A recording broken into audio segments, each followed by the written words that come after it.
We heard footsteps behind us, but the snow showed only our tracks. The forest had gone quiet in the way that only winter can manage. An absolute suffocating hush, as if sound itself had frozen mid-breath. Snow lay thick and unbroken between the trees. A pale skin stretched over roots and rocks, swallowing detail, smoothing the land into something deceptively gentle. Every breath scraped my throat raw. The air tasted of iron and sap, sharp enough to sting.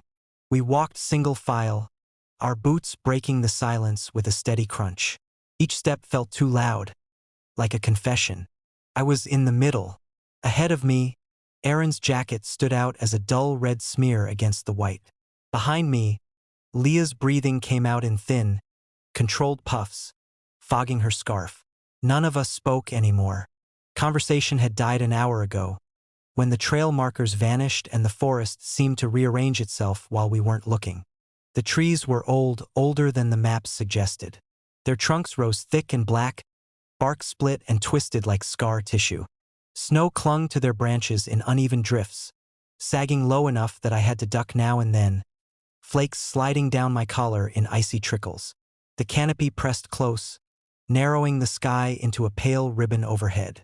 That was when we heard it. A footstep, not the echo of our own. Not the delayed crunch that sometimes follows when sound bounces between trunks. This was distinct, close, deliberate. Crunch. I stopped. Erin stopped. Leah nearly walked into me. For a moment, none of us breathed. Crunch. Came again directly behind us.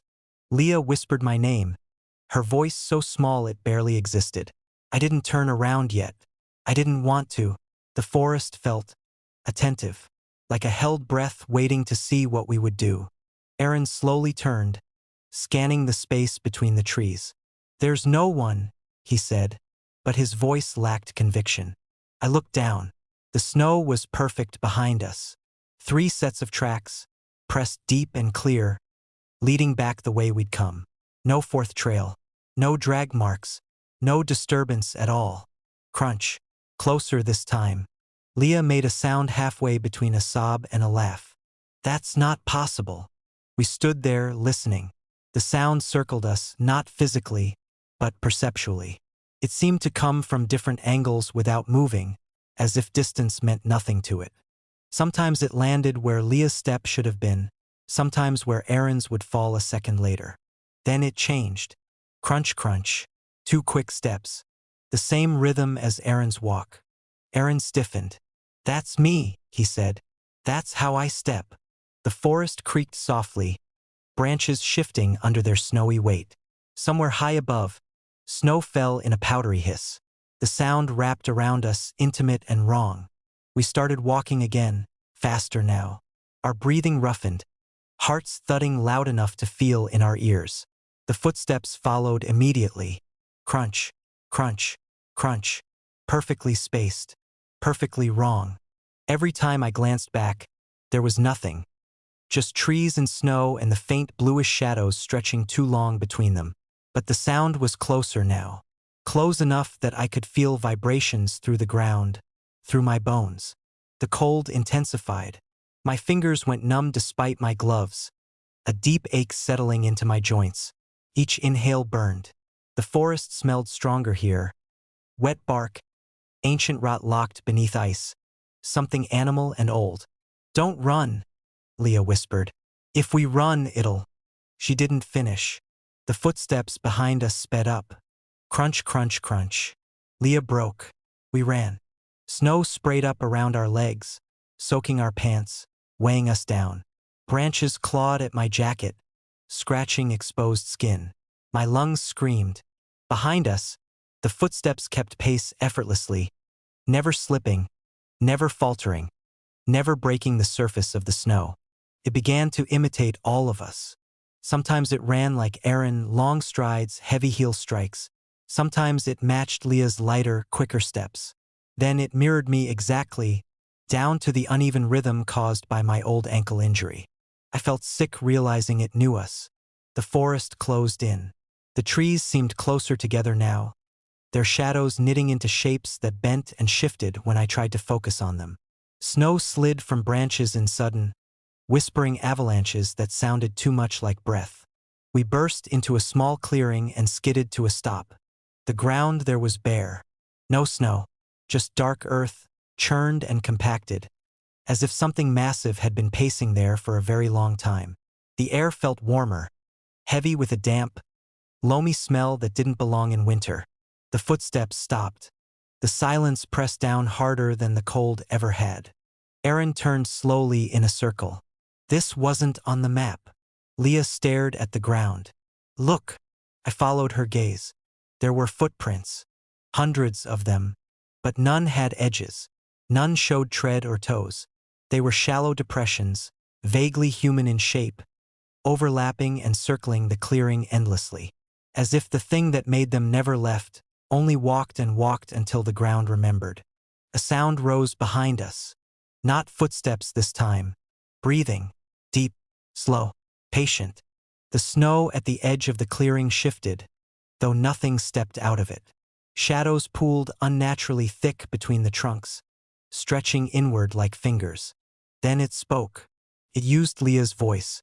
Don't run. I felt something brush my back. No weight, no pressure, just a cold absence, like stepping through a shadow. The sound of footsteps moved past us, into the clearing, though the snow at the edge remained untouched. The ground trembled as the depressions deepened, fresh shapes pressing into the earth without breaking the surrounding frost. Aaron screamed. His tracks led forward, but he didn't. Something pulled him backward, silently, impossibly. His body sliding across the snow without disturbing it, as if lifted just above the surface. His screams cut off abruptly. Then there were only 2 sets of footprints left behind. Leah and I ran until the forest thinned and the sky widened, until lights appeared through the trees and sound returned to the world in fragments. Wind, distant traffic, our own ragged sobbing. We didn't stop until we reached the road. When rescue came, they asked us where Aaron was. We tried to explain. They searched for days. They found our tracks, all 3 of them, leading into the forest. They never found the place where the snow disappeared. Weeks later, I woke in the night to the sound of crunching outside my window, measured, familiar, perfectly in step with my heartbeat. When I looked down at the frost on the ground below, I saw only 1 set of footprints, and beside them, pressed shallow into the earth, waiting, were shapes the ground already knew. The deeper we went, the more the forest looked like it was repeating itself. At first, it was subtle enough to dismiss. Snow muffled everything, swallowing sound until our footsteps felt borrowed, as if the ground itself were deciding whether to echo them back. The forest stood dense and ancient, trunks rising straight and dark, bark split into deep vertical scars that caught shadow even in daylight. Frost clung to every surface, glazing branches and needles alike, turning the woods into a monochrome cathedral of white and black. Breathing hurt. Each inhale scraped cold along my throat, and every exhale hung briefly in the air before being erased. The silence wasn't empty. It felt padded, deliberately so, as if the forest were insulating itself from the outside world. We followed a compass heading southwest. At least that's what the needle said. 20 minutes in, we passed a fallen spruce lying across our path, snapped clean in half, its exposed wood pale against the snow. A broken branch stuck up at an odd angle near its roots, pointing like a crooked finger. I stepped over it, noting the shape without thinking much of it. Another 20 minutes later, we stepped over the same tree again. I slowed, heart thudding harder than the exertion warranted. The break in the trunk was identical. Same splintered spiral, same jutting branch, same shallow drift of snow piled against its bark. Did we circle? I asked. No one answered right away. The forest ahead looked unchanged, endless columns of trees fading into white haze.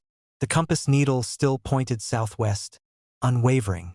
Maybe, someone finally said. The word sounded thin. We pressed on. Time blurred strangely after that. My sense of it dulled, stretched thin like fabric pulled too far. The light never shifted. The sky remained a flat, overcast gray, offering no clues. The cold stayed constant, biting, steady, patient. We passed the tree again, and again. Each time, the details were perfect. Not similar. Exact. On the fourth pass, I noticed something new. Shallow depressions in the snow near the trunk, half melted, like old footprints that had never quite belonged to anything with weight. The forest began to feel symmetrical. The spacing between trees repeated in intervals too precise to be natural. Trunks leaned at matching angles. Knots in the bark appeared in mirrored positions, left then right, left then right. Even the snowdrifts curved in the same soft arcs, copied and pasted across the ground. Sounds started to behave oddly. When one of us coughed, the noise came back wrong. Delayed, flattened, stripped of direction. Sometimes it echoed before the sound fully left our mouths. We found a deer carcass half buried near a stand of furs. Its body was stiff with frost, eyes clouded, ribs visible beneath torn hide. Steam did not rise from it. It looked as though it had been dead for weeks. No tracks led to or from it. We moved on quickly.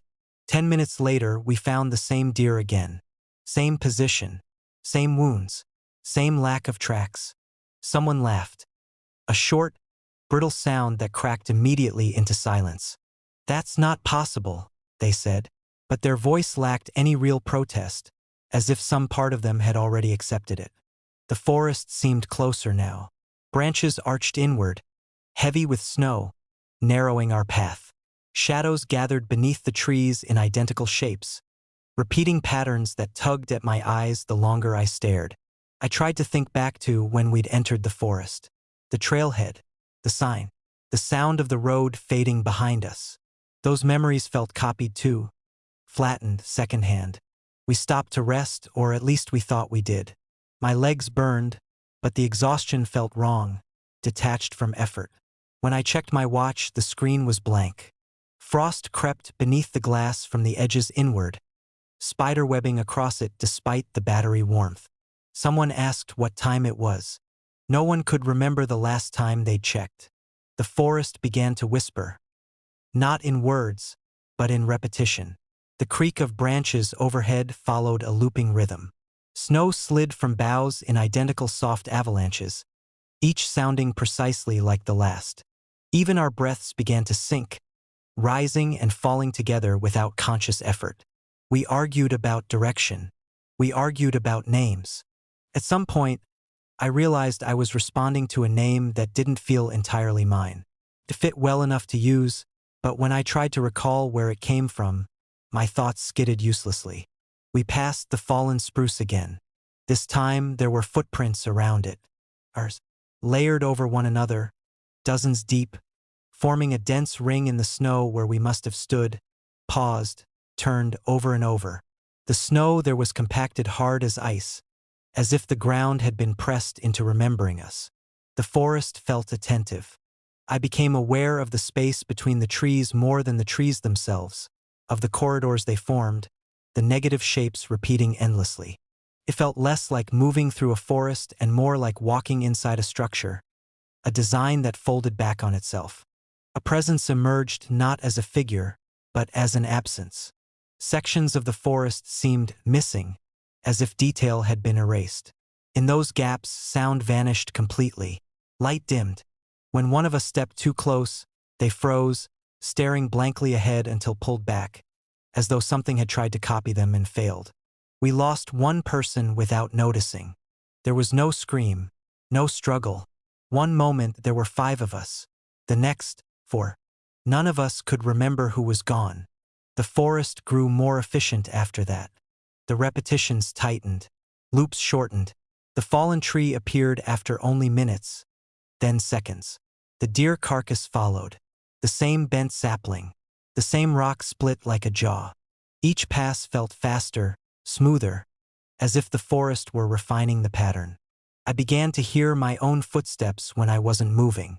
Sometimes they walked ahead of me, sometimes behind. When I stopped, they stopped too. Eventually, I realized something else. The forest wasn't copying itself. It was copying us.